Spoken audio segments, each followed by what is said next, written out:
এই যে মিয়ানমারের আরাকা আর্মি বাংলাদেশের অনেক ছেলেরা আছে বাংলাদেশের, তারা মাছ ধরতে যায়। তাদেরকে ধরে সেরা আরাকা আর্মি তাদেরকে ধরে সেরা কিডন্যাপ করে নিয়ে যায়। কিডন্যাপ করে নিয়ে অপহরণ করে বাংলাদেশের এইগুলা লোককে অসংখ্য অসংখ্য ধরতাছে। টেকনাফ কক্সবাজার লোককে ধরতাছে, টেকনাফ থেকে এগুলো লোককে ধরতাছে। যারা বাড়ি টেকনাফ আছে, তেঁতুলিয়া আছে, তাদেরকে ধরতাছে। এগুলা কার দ্বারাতে হইতাছে? এগুলা আমরা বাংলাদেশের মানুষ চিন্তা করে না। এগুলো হইতাছে আমাদের পাশের দেশ কারণে, ইন্ডিয়ার মানুষের কারণে। কারণ আমাদের চরম শত্রু ইন্ডিয়া। মায়ানমার একসাথে হইয়া এগুলা কাজ করে। কারণ কেন এগুলা কাজ করতেছে না?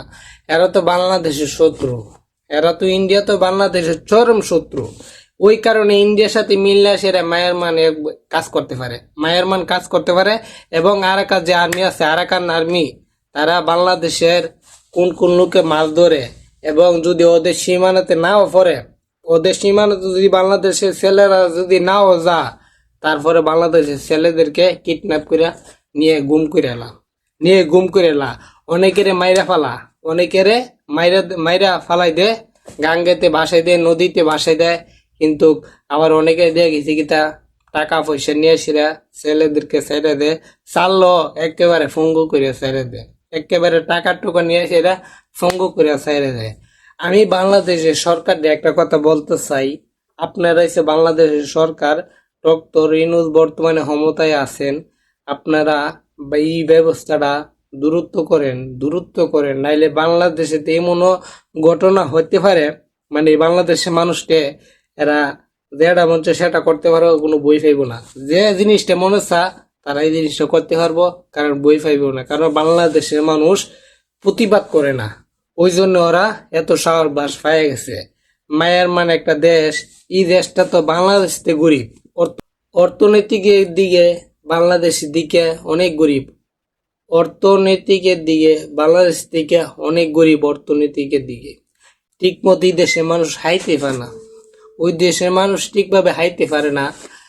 তারা এগুলা কাজ করতেছে কোন সাহসে এগুলা কাজ করতেছে। এবং এই দেশের মুসলমান আইসা আমাদের দেশের আশ্রয় নিছে, আমরা মায়া লাগছে থেকে আশ্রয় দিছি। কিন্তু এই দেশের মানুষ কিন্তু কি দেশে মানুষ যদি আবার আমাদেরকে হুতি করতে চা, তখন কি আমাদের এটা ধৈর্য ধরবো? তখন তো আমাদের এটা ভালো লাগবে না। তোমরা এই দেশের মানুষকে তাড়াইয়া দিছ, আমরা এই দেশের মানুষকে আশ্রয় দিছি।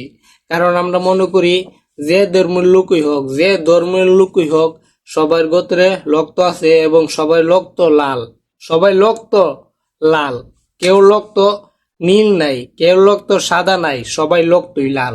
তাইলে আমরা মনে করি হেও একটা মানুষ, আমিও একটা মানুষ। হেও একটা মানুষ, আমিও একটা মানুষ। কিন্তু এই কথাটা যদি খ্রিস্টান, হিন্দুরা, বৌদ্ধ তারা যদি বুঝতো, তাইলে এইগুলা কাজ হইতো না। আপনি চিন্তা করেন, বাংলাদেশেতে ইসলাম নিয়ে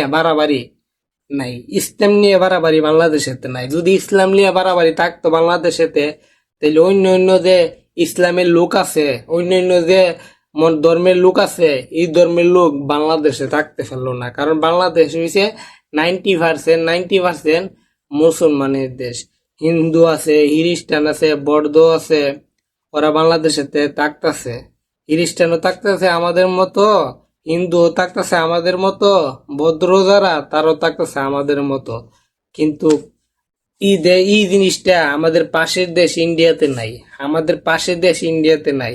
এই জিনিসটা আবার মায়ানমারেতে এই জিনিসটা নাই। কিন্তু এই জিনিসটা যদি থাকতো, তাইলে ধর্ম নিয়ে কোনো উস্কানিমূলক কথা কোনো মানুষে কইল না। আসলে ধর্ম নিয়ে উস্কানিমূলক কথা কইবার ঠিকও না। কারণ তোমার যে আল্লাহ বানাইছে, আমারও আল্লাহ বানাইছে। হয়তো তুমি মনে করো ভগবান বলো আল্লাহ রে, হয়তো তুমি সৃষ্টিকর্তা বলো, হয়তো তুমি অন্য কিছু বলো, আর আমি আল্লাহ বলি। কিন্তু আল্লাহ কিন্তু একটাই। একজনে একটা নামে বলে পরিচয় দেয়। আমি আমার আল্লাহকে আল্লাহ বলে পরিচয় দিই, তুমি তোমার সৃষ্টিকর্তারে সৃষ্টিকর্তা বলে পরিচয় দাও, তুমি অন্য কিছু করে পরিচয় দাও। তাইলে একটা মানুষকে যে আল্লাহ বানাইছে এই মানুষটা তুমি কষ্ট দিবার কে? এই মানুষটার তো আমি মনে করি না তুমি কষ্ট দিবার দরকার আছে, কারণ মানুষটারে বানাইছে আল্লাহ। আল্লাহ একটা মানুষকে বানাইতে, আল্লাহ একটা মানুষকে বানাইতে 7টা দিন সময় লাগে। 7টা দিন সময় লাগে। হি আল্লাহ কত সুন্দর করে ফেরেশতার মাধ্যমে একটা মানুষকে বানা। এই মানুষটারে তুমি কেন কষ্ট দিবা? দিলে আল্লাহ কষ্ট দিব, বিপদ দিলে আল্লাহ কষ্ট দিব। তুমি বিপদ দেওয়ার কে? তুমি তো আমি মনে করি না বিপদ দেওয়ার কিছু। তুমি যে আল্লাহ তোমাকে বানাইছে, এই আল্লাহ আমাকে বানাইছে।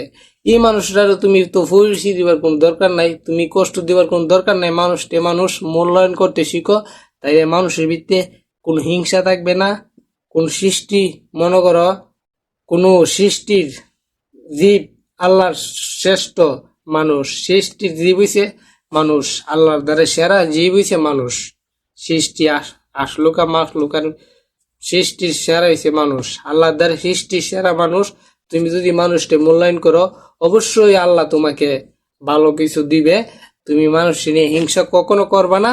আল্লাহ তাআলা তোমাকে এই ফলটা দুনিয়াতে অনেক কিছু দেখাই নিবে, অনেক কিছু দেখাই নিবে। দেখো, তুমি দেখো, মানুষকে মারা কাটা এগুলা জিনিস আসলে ভালো না, এগুলা জিনিস আসলে ভালো না, এগুলা জিনিস আসলে ভালো না। তুমি নিজের দ্বারাতে নিজে প্রশ্ন করে দিকো, তোমার মাথাতে কথাটি ঢুকাই দিকো, আমার কথাটি কি বুঝতে আসতেছে না বুঝতে আসতেছে না, আমি কি কথাটা খারাপ বলতেছি না ভালো বলতেছি, তুমি নিজে জ্ঞান দিয়া তুমি কথাটা চিন্তা করিয়া ভাইবা চিন্তা কথাটা বললো।